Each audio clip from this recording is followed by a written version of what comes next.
Tåget lämnar Mora först på eftermiddagen, så vi har reserverat förmiddagen för ett besök på Zorngården. Makarnas Zorn, de har betytt enormt mycket för Mora och befolkningen här. Kanske inte för att han var en känd konstnär, utan det var för att han kom hem hit och satsade pengar här hemma på orten. De startade folkhögskolan här i Mora, de startade ett barnhem där de engagerade sig i verksamheten båda två. Emma startade ett bibliotek, hemslöjden. De gjorde så enormt mycket för bygden här. De skänkte alla sina samlingar till svenska staten.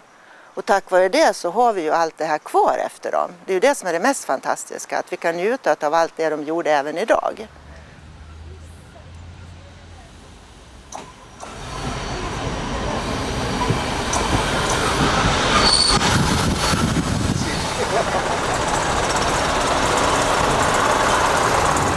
Hello everyone and welcome to Inlandsbanan and to this train that will take us up to Östersund today.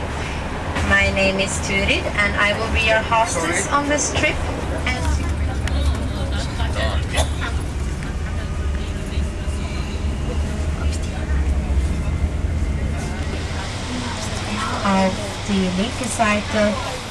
Inte långt norr om Mora når vi Storstupet som faller 34 meter vid Emån.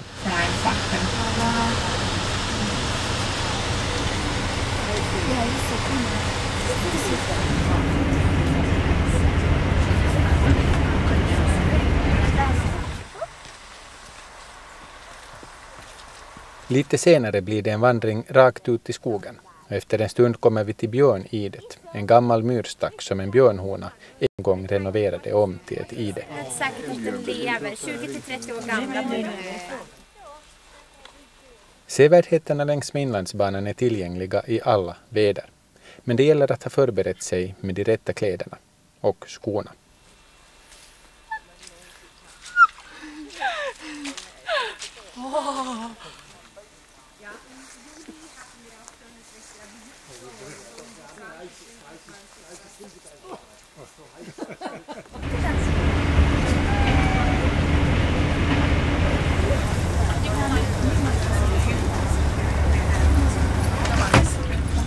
Kvar har vi 5 timmars resa med tåg genom norra Dalarnas, Härjedalens och Jämtlands djupa skogar, rakt genom vildmarken.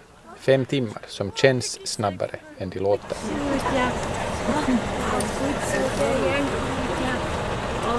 Den sista biten före ankomsten till Östersund domineras av Storsjön och drömmen om att få se Storsjö-odjuret.